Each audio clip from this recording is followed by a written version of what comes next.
Hi everyone, chemical bonding पढ़ रहे थे हम लोग और इसमें वैलेंस बॉन्ड थ्योरी को देख रहे थे। और पिछला क्लास में जो अंतिम में हम लोग डील किए वह हेड ऑन ओवरलैपिंग कि हेड ऑन ओवरलैपिंग ऑर्बिटल्स का तब होगा जब वे ऑर्बिटल्स एक्सिस के अलोंग आकर के एक दूसरे से कंबाइन करेंगे, मिलेंगे। और उस केस में इलेक्ट्रॉन डेंसिटी देख रहे थे कि एक सिंगल रीजन में लाई कर रहा था और जो बॉन्ड बन रहा था उसको हम लोग बोलते थे सिग्मा बॉन्ड। नेक्स्ट जो इसमें है वह है side wise overlapping. Side wise overlapping ऐसी को हम लोग लैटरल ओवरलैपिंग के नाम से भी जानते हैं। लैटरल ओवरलैपिंग क्या हो सकता है कि when the overlapping of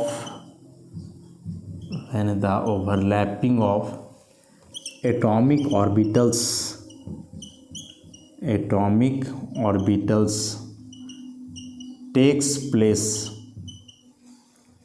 along a line perpendicular to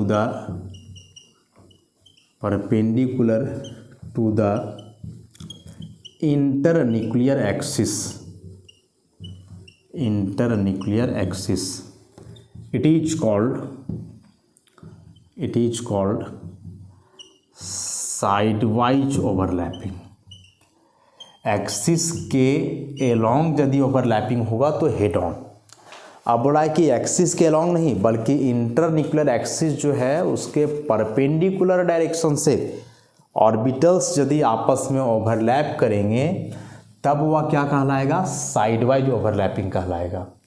sideways overlapping से याद रखेंगे कि इलेक्ट्रॉन डेंसिटी जो है, electron density is distributed in the two reasons. Electron density इसमें दो रीजन्स में बढ़ जाते हैं और यहाँ से जो बॉन्ड बनता है results in the formation of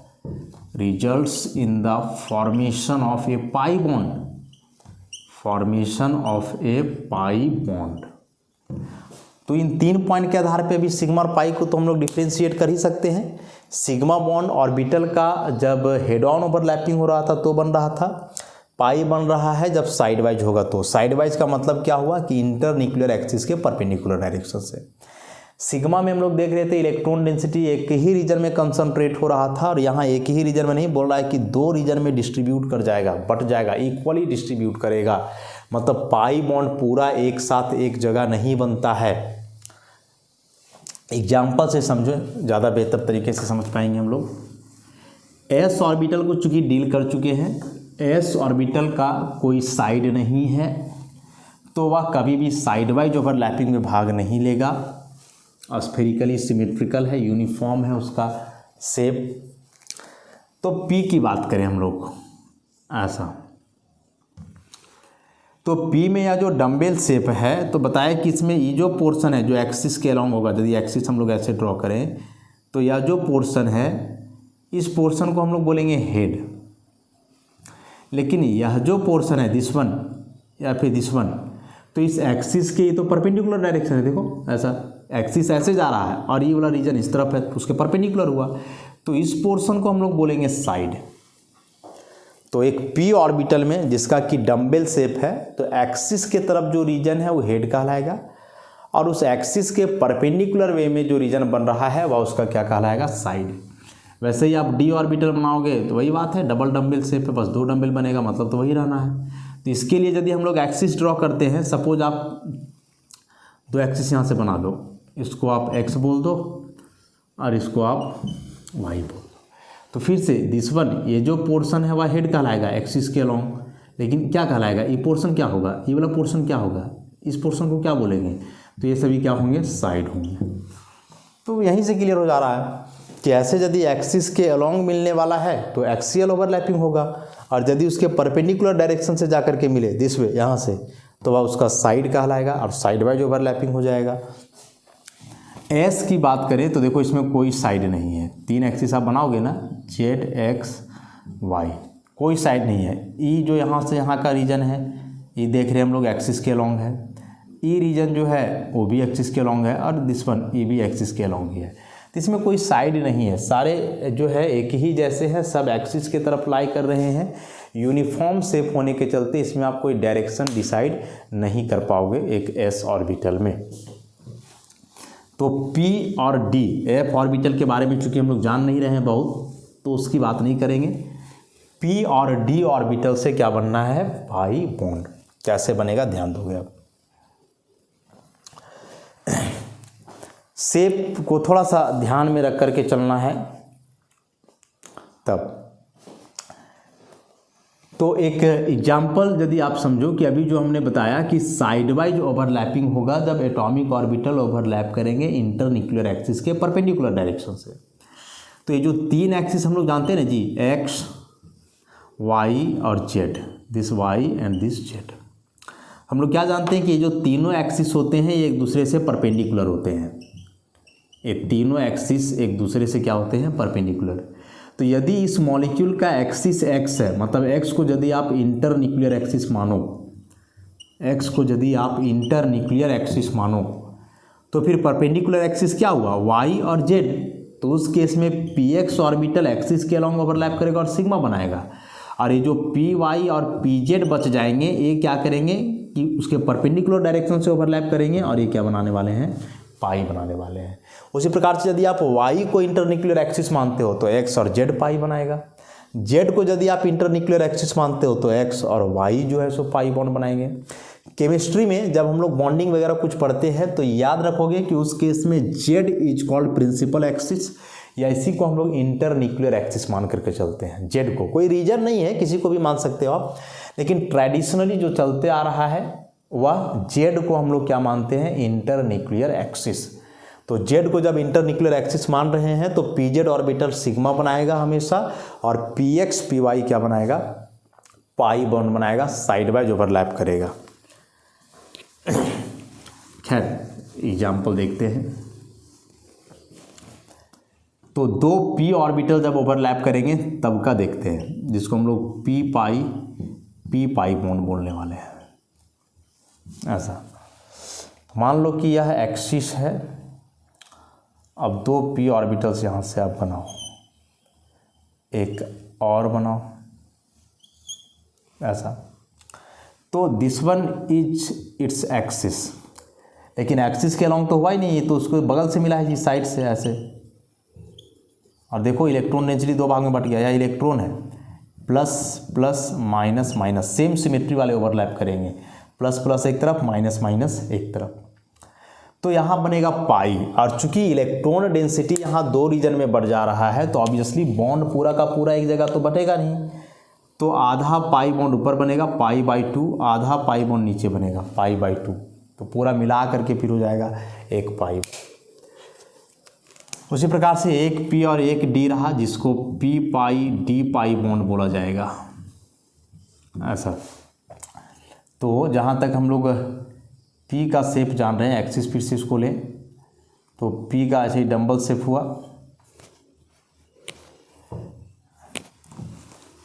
दोनों लोब्स एक जैसे होने चाहिए,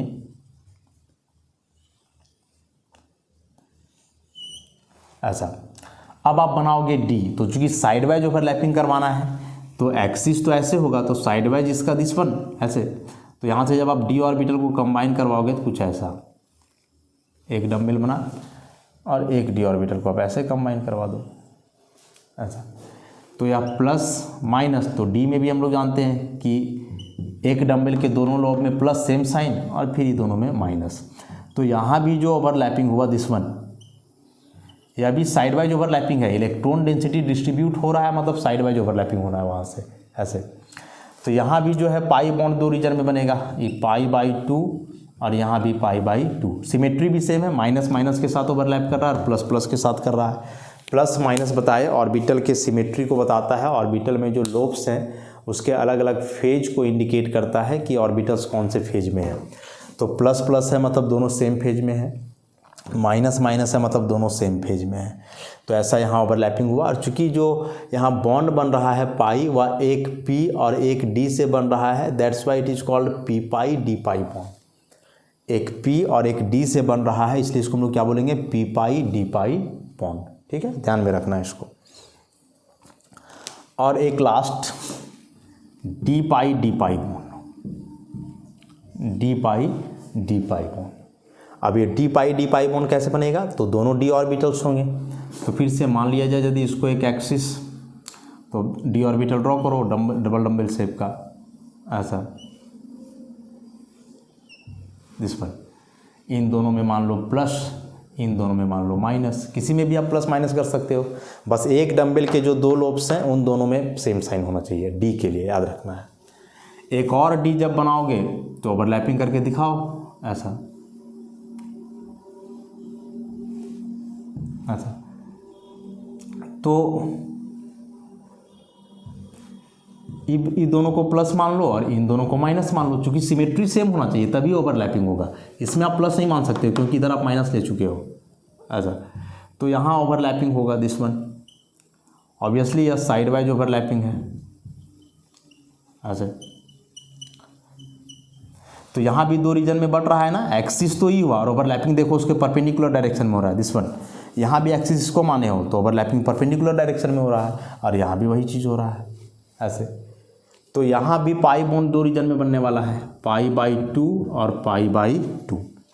ऑर्बिटल कंसेप्ट, ऑर्बिटल सिमेट्री को काफ़ी अच्छे से समझना होगा, तब ओवरलैपिंग का कंसेप्ट आपको समझ में आएगा। और इन एटॉमिक ऑर्बिटल्स के बारे में जो है एटॉमिक स्ट्रक्चर में हम लोग डील किए हैं कि कैसे इनका ओरिएंटेशन वगैरह रहता है अलग अलग डायरेक्शन में, अलग अलग फेज में, उसके बारे में। तो ये तीन तरीके हुए पाई बॉन्ड बनने का। एक हुआ कि जब दोनों पी ऑर्बिटल ओवरलैप करेगा तो पी पाई बॉन्ड, एक पी एक डी बनेगा तो पी पाई डी पाई बॉन्ड, और जब दोनों डी से हो तो डी पाई बॉन्ड। अब यदि यहाँ से हम बॉन्ड स्ट्रेंथ की बात करें, जैसे सिग्मा के लिए बात किए थे कि यदि इंटर न्यूक्लियर डिस्टेंस सेम हो तो एस से ज़्यादा मजबूत होगा एस पी, और उससे भी ज़्यादा मजबूत होगा पी। लेकिन यहाँ थोड़ा सा अलग होना है। यहाँ जो बॉन्ड बनता है पाई, तो पाई बॉन्ड चूंकि इसमें ओवरलैपिंग ढंग से हो नहीं रहा है, दो रीजन में ओवरलैपिंग हो जा रहा है, तो इस केस में पाई बॉन्ड के स्ट्रेंथ की यदि आप बात करोगे तो obviously P pi bond should be stronger than P pi D pi bond, या पी पाई मजबूत होगा पी पाई डी पाई से, क्योंकि डी पाई ऑर्बिटल ज़्यादा डी ऑर्बिटल जो है ज़्यादा डिफ्यूज्ड होता है, और ज़्यादा डिफ्यूज्ड होगा तो इलेक्ट्रॉन डेंसिटी जो है थोड़ा एक्सपेंडेड होगा, और एक्सपेंडेड रहेगा इलेक्ट्रॉन डेंसिटी तो बॉन्ड कमज़ोर बनेगा, और उससे भी कमज़ोर हो जाएगा ये डी पाई बॉन्ड, अच्छा। तो P pi bond is strongest followed by P pi D pi, and the weakest is D pi bond, ऐसे। अब थोड़ा सिग्मा और पाई को मिला करके हम लोग बात करते हैं, सिग्मा और पाई को मिला करके कंपेयर करते हैं दोनों को। सिग्मा में हमने देखा था कि दो ऑर्बिटल्स जो ओवरलैप करते थे एक्सिस के along, electron density single region में सिग्मा बनता था। यहाँ एक्सिस के अलोंग नहीं बल्कि एक्सिस के परपेंडिकुलर डायरेक्शन से ओवरलैप करेंगे, इलेक्ट्रॉन डेंसिटी दो रीजन में बटेगा और बॉन्ड पाई बनेगा। ये 3 पॉइंट्स तो बड़ा साफ है, क्लियर है। एस ऑर्बिटल हमेशा हेड ऑन ओवरलैपिंग करेगा, सिग्मा बनाएगा, वह कभी पाई नहीं बनाएगा। तो पाई के लिए पी है डी है जो पाई बॉन्ड आसानी से बनाते हैं। सिग्मा बॉन्ड में स्ट्रेंथ था कि एस से मजबूत एस पी, उससे ज़्यादा पी यदि इंटरन्यूक्लियर डिस्टेंस सेम हो तो, और ओवरलैपिंग पावर पे डिपेंड किया। यहाँ पी पाई बॉन्ड मजबूत, उससे कमजोर पी पाई डी पाई, और सबसे कमजोर हुआ डी पाई। अब दोनों में कौन मजबूत, सिग्मा और पाई दोनों को मिलाएं तो कौन मजबूत होगा, सो जरा देखो। तो एक यदि आप इलेक्ट्रॉन डेंसिटी के आधार पे समझोगे तब तो साफ क्लियर हो जा रहा है। जैसे आप क्या करो कि हेड ऑन ओवरलैपिंग दो पी ऑर्बिटल का कंसीडर करो, या एक पी ऑर्बिटल हुआ एक और पी ऑर्बिटल, और हेड ऑन ओवरलैपिंग दिखाओ। यहाँ प्लस प्लस माइनस माइनस, ई हुआ एक्सिस के लो, सिग्मा बनेगा यहाँ, ऐसा।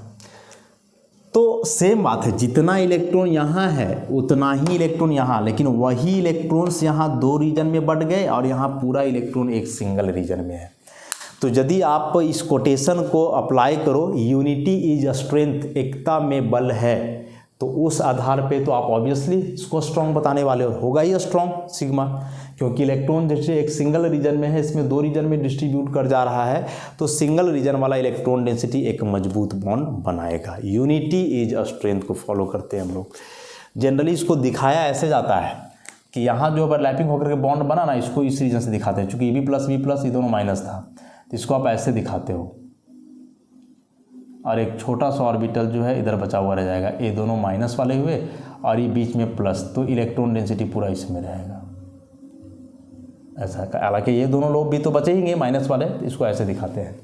लेकिन जब यहाँ आप दिखाओगे तो इसको ऐसे दिखाया जाता है, पाई वाला डेंसिटी को ऐसा, ये प्लस दिखा दो और एक तरफ यहाँ नीचे वाला सो रहा है तो इसको माइनस दिखा दो, और यहाँ इलेक्ट्रॉन डेंसिटी ऐसे डिस्ट्रीब्यूट कर जाते हैं, बढ़ जाते हैं।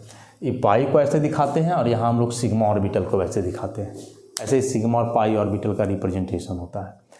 तो बताए कि इलेक्ट्रॉन डेंसिटी के आधार पे यदि आप चलोगे तो सिग्मा में इलेक्ट्रॉन डेंसिटी एक सिंगल रीजन में कंसंट्रेटेड है, तो ऑब्वियसली यहाँ से जो बॉन्ड बनेगा एक स्ट्रॉन्ग बॉन्ड बनेगा, और बताए उसका एक कोटेशन के आधार पे हम लोग समझे। और दूसरा जो इसका मेन या रियल एक्सप्लेनेशन है वह है ओवरलैप करने का तरीका।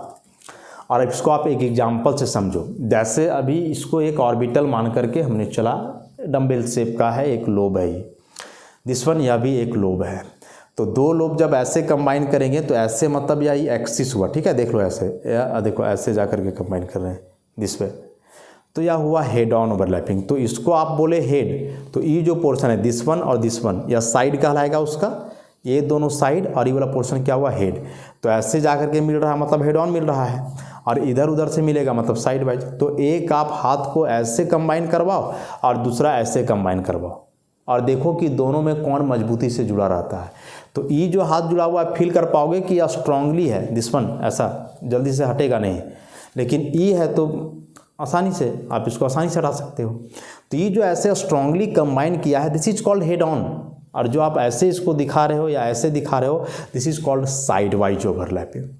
तो यहाँ से भी क्लियर हो जा रहा है कि यह हेड ऑन अच्छे से हो पा रहा है तो स्ट्रॉन्ग बॉन्ड बनेगा, ये वीकली हो रहा है तो वीक। या इससे भी आप ना समझें तो एक और कॉमन सा एग्जांपल समझो जो डेली लाइफ में हम लोग ऑब्जर्व करते हैं, उस एग्जांपल की हम बात करेंगे। और डेली लाइफ में हम लोग क्या ऑब्जर्व करते हैं कि जब 2 लोग गले मिलते हैं तो गला मिलने का 2 तरीका है।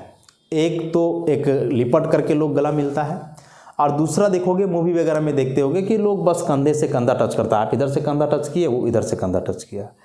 तो ये जो आप लिपट करके मिल रहे हो ना, this is head on overlapping, और ये जो कंधा से कंधा सटा रहे हो या साइड वाइज ओवरलैपिंग। अब कब लोग लिपट के मिलते हैं, कब लोग कंधे से कंधा सटाते हैं, यह डिपेंड करता है उन लोगों के रिलेशनशिप पे कि उनके बीच जो रिश्ता है वह स्ट्रॉन्ग है कि वीक है। यदि बहुत मजबूत रिश्ता है तो जाहिर सी बात है बिना लिपटे तो रह नहीं पाएगा, मतलब वहाँ हेड ऑन ओवरलैपिंग ही करेगा। और हाई हेलो वाला रिश्ता है केवल, तो भाई कंधा में कंधा सटेगा। तो यहाँ भी तो वही चीज़ हो रहा है कि मजबूत रिश्ता है तो हेड ऑन ओवरलैपिंग हो रहा है, और वीक रिलेशन है तो साइड वाइज हो रहा है। तो इसको डेली लाइफ में भी हम लोग, अब साइंस को आप अलग नहीं रख सकते हो, खास करके केमिस्ट्री को जो ऑब्जर्व करते हैं वही है। तो जैसे यहाँ हेड ऑन ओवरलैपिंग, सामने से गला मिलना, लिपट के गला मिलना बता रहा है कि इन लोगों के बीच एक मजबूत रिश्ता है, उसी प्रकार से जब ऑर्बिटल सामने से मिलते हैं तो बताएगा कि मजबूत बॉन्ड बन रहा है। और जैसे यहाँ कंधा से कंधा सटा करके मिले लोग साइड वाइज ओवरलैप किए तो कमज़ोर रिश्ता है, उसी प्रकार से यहाँ ऑर्बिटल का साइड वाइज ओवरलैपिंग होगा तो कमज़ोर बॉन्ड बनेगा। तो एक सिग्मा बॉन्ड स्ट्रॉन्गर होता है किससे, पाई बॉन्ड से, इस बात को आप याद रखोगे। अब चूंकि पाई बॉन्ड कमज़ोर है, और जानते हैं हम लोग कि कमज़ोर लोगों का एग्जिस्टेंस, अकेले इंडिपेंडेंट एग्जिस्टेंस उनका पॉसिबल नहीं होता है।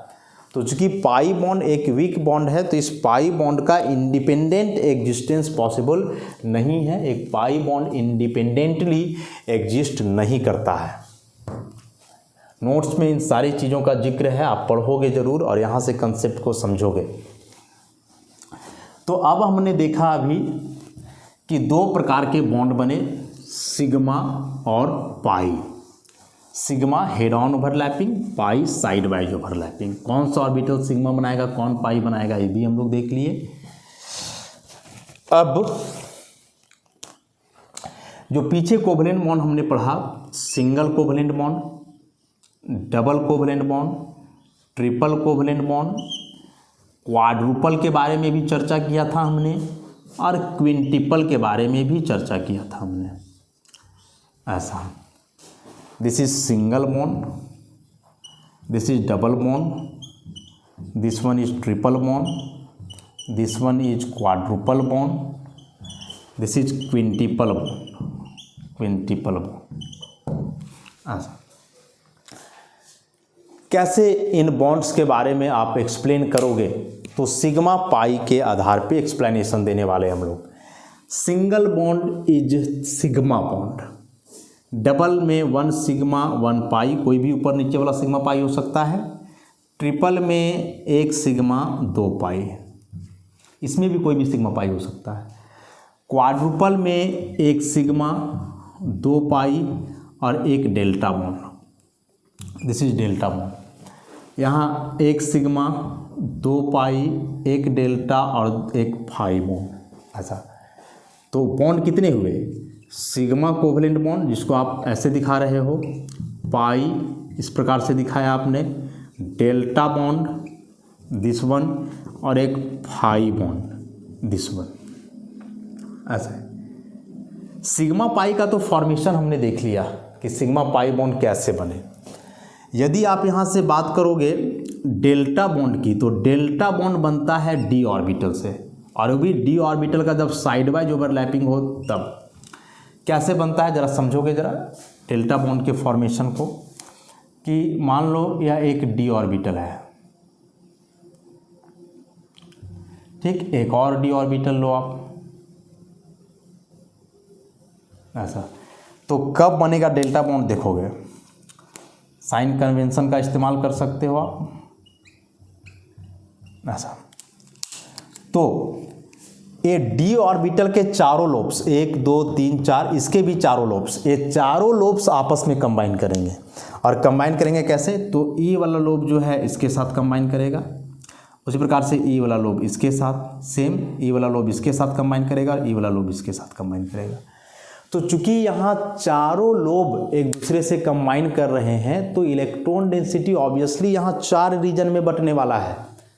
इलेक्ट्रॉन डेंसिटी यहाँ कितने रीजन में बटेगा, 4 रीजन में बटेगा। एक साथ समझो ना जरा, सिग्मा बन रहा था जब एक लोब कंबाइन कर रहे थे, देखो सिंगल लोब, तो इलेक्ट्रॉन डेंसिटी एक रीजन में रहा सिग्मा में। पाई में 2 लोब कंबाइन कर रहे थे ऐसे, इसलिए इलेक्ट्रॉन डेंसिटी 2 रीजन में बट गया, पाई बाई 2 लिखे और पाई बाई 2 लिखे। तो वैसे ही जो यहाँ डेल्टा बन रहा है, या डेल्टा के लिए चारों लोब एक दूसरे से कंबाइन कर रहे हैं, तो ये delta by 4, delta by 4, delta by 4, delta by 4। तो सिग्मा पूरा बना, पाई 2 भाग में बटा, डेल्टा 4 भाग में बटा। ऑब्वियसली इलेक्ट्रॉन डेंसिटी के आधार पे सिग्मा में इलेक्ट्रॉन डेंसिटी एक रीजन में है, तो स्ट्रॉन्गेस्ट, उससे कमजोर पाई, उससे कमजोर डेल्टा, इसी प्रकार से फाई सबसे वीक हो जाएगा। तो यहाँ से यदि आप बॉन्ड स्ट्रेंथ की बात करो, तो sigma will be the strongest, followed by pi, then delta, and the last one is phi bond. Phi और डेल्टा बॉन्ड का डिस्कशन अभी हम लोग नहीं करेंगे, ये एडवांस टॉपिक है, आगे इन टॉपिक्स के बारे में चर्चा किया जाएगा। तो सिग्मा स्ट्रॉन्गेस्ट है, और स्ट्रॉन्गेस्ट है इसीलिए तो अकेले एग्जिस्ट करता है, अकेले सिग्मा बॉन्ड रह जाएगा, कोई दिक्कत नहीं है, किसी की ज़रूरत नहीं है इसको। लेकिन पाई, डेल्टा और फाई का क्या, ये तो कमज़ोर हैं, तो मजबूत आदमी तो चाहिए ना इसको एग्जिस्ट करने के लिए, इसलिए पाई हमेशा सिग्मा के साथ एग्जिस्ट करेगा। पाई ही क्यों, डेल्टा फाई सभी सिग्मा के साथ एग्जिस्ट करेंगे। तो आप यहाँ से भी कंक्लूजन निकाल सकते हो कि how strong the sigma bond is. अकेले पाई कभी एग्जिस्ट नहीं करेगा, अकेले डेल्टा कभी एग्जिस्ट नहीं करेगा, अकेले फाई भी एग्जिस्ट नहीं करेगा, बस अकेले एग्जिस्ट कर सकता है केवल कोई, तो वह है सिग्मा। सिग्मा बॉन्ड अकेले एग्जिस्ट करेगा, और उसका कारण क्या हुआ कि sigma is the strongest bond, सबसे मजबूत बॉन्ड है इसीलिए।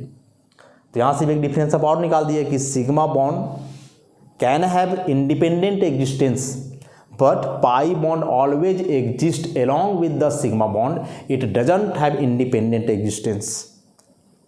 इसका मतलब कि केवल पाई बॉन्ड नहीं बन सकता है कोई भी मॉलिक्यूल के एटम्स के बीच, जब भी बनेगा तो वह सिग्मा के साथ बनेगा। मतलब ऑर्बिटल का केवल हेड ऑन ओवरलैपिंग हो सकता है, लेकिन केवल साइड वाइज ओवरलैपिंग उसका नहीं हो सकता है। साइड वाइज तब होगा जब पहले हेड ऑन हुआ रहेगा तब।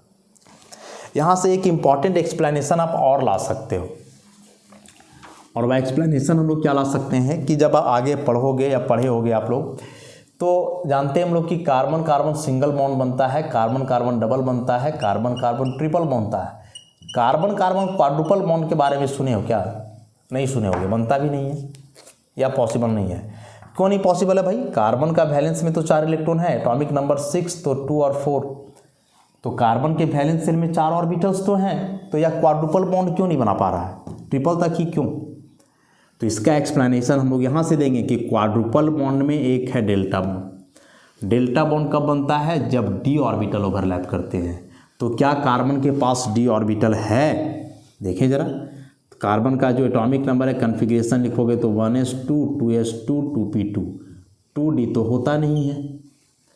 तो कार्बन के वैलेंस शेल में डी ऑर्बिटल नहीं है, और जब डी ऑर्बिटल नहीं है तो डेल्टा बॉन्ड नहीं बन सकता है, और जब डेल्टा बॉन्ड नहीं बन सकता है तो क्वाड्रुपल बॉन्ड का फॉर्मेशन कैसे हम लोग इमेजिन कर सकते हैं कि यहाँ एक क्वाड्रुपल बॉन्ड बनेगा?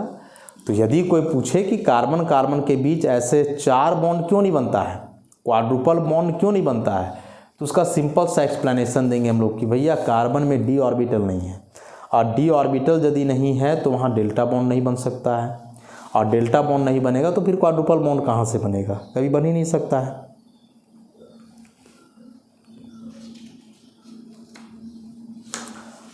अब सिग्मा और पाई जो है, बोलोगे इन दोनों में से डायरेक्शनल कौन मॉलिक्यूल के शेप को डिसाइड करेगा? तो sigma bond always decides the shape of molecule, pi bond never decide the shape और ज्योमेट्री ऑफ ए मॉलिक्यूल और आयन। सिग्मा बॉन्ड ही हमेशा मॉलिक्यूल के शेप को डिसाइड करेगा, पाई और डेल्टा बॉन्ड वगैरह नहीं, क्योंकि इनका ओवरलैपिंग एक सिंगल रीजन में हो ही नहीं रहा है। कमज़ोर भी है तो जो मजबूत है उन्हीं का वैल्यू होता है, जाहिर सी बात है। तो एक सिग्मा बॉन्ड ही मॉलिक्यूल के शेप को, ज्योमेट्री को डिसाइड करता है। पाई बॉन्ड कभी भी मॉलिक्यूल के शेप या ज्योमेट्री को डिसाइड नहीं करेगा। हाँ, यदि केवल सिग्मा है और इसके साथ पाई भी है, तो एक हो सकता है कि सिग्मा बॉन्ड केवल रहता है तो यह बॉन्ड लंबा होता है, लॉन्गर, और जब इसके साथ पाई भी आ जाता है तो पाई आ जाने से बॉन्ड का लेंथ डिक्रीज करता है, थोड़ा शॉर्ट हो जाता है। और जब दो बॉन्ड एक साथ रहेंगे शॉर्ट हो जाएगा, ओवरलैपिंग काफ़ी कॉम्पैक्ट होगा, तो यह स्ट्रॉन्ग भी हो जाएगा। तो सिंगल से मजबूत हुआ डबल, सिग्मा से मजबूत हुआ पाई, ऐसा नहीं बोलना है, यहाँ सिग्मा पाई दोनों है। सिंगल से डबल हुआ, मजबूत हुआ कौन? डबल बॉन्ड हुआ, ऐसा। तो यह क्या करता है कि पाई आ जाने से एक तो बॉन्ड को छोटा कर देता है, और दूसरा कि बॉन्ड एंगल को प्रभावित करता है। तो पाई बॉन्ड का काम है बिगाड़ना दो चीज़, एक बॉन्ड के लेंथ को छोटा करना और दूसरा बॉन्ड एंगल को डिस्टर्ब करना। शेप को डिसाइड कभी नहीं करता है, शेप और ज्योमेट्री को हमेशा डिसाइड कौन करता है? Sigma. Pi bond never decided the shape और ज्योमेट्री ऑफ मॉलिक्यूल, याद रखोगे इस बात को आप। तो ये पूरा ओवरलैपिंग कंसेप्ट थे एटॉमिक ऑर्बिटल्स का, जिसमें हमने 2 प्रकार का ओवरलैपिंग पढ़ा, क्या क्या बॉन्ड बन सकता है, काफ़ी कुछ एक्सप्लेनेशन, कार्बन कार्बन के बीच क्वाड्रुपल बॉन्ड क्यों नहीं बनेगा, सिग्मा बॉन्ड अकेले एग्जिस्ट करता है, पाई वगैरह अकेले एग्जिस्ट क्यों नहीं कर सकता है, और उसके बाद अभी कि सिग्मा बॉन्ड ही मॉलिक्यूल के ज्योमेट्री और शेप को डिसाइड करता है, पाई वगैरह का इतना ही नहीं है। हाँ, वे बॉन्ड एंगल और बॉन्ड लेंथ इन दोनों को जो है प्रभावित करते हैं। तो इस बात को आप याद रखोगे, जो अभी यहाँ हमने लिखा था कि सिंगल मतलब सिग्मा, डबल मतलब 1 सिग्मा 1 पाई, ट्रिपल मतलब 1 सिग्मा 2 पाई, ऐसे करके आगे बहुत ज़रूरत पड़ने वाला है इस सिग्मा पाई का, और आप कभी नहीं भूलोगे क्योंकि हर जगह यह सिग्मा पाई आ ही जाना है। नेक्स्ट क्लास में हम लोग सिग्मा पाई का कुछ कैलकुलेशन ऑब्जर्व करेंगे, कुछ मॉलिक्यूल या आयन में कि कितने सिग्मा या पाई बॉन्ड हो सकते हैं, तो उसका डिस्कशन नेक्स्ट लेक्चर में। आज के लिए इतना ही, धन्यवाद।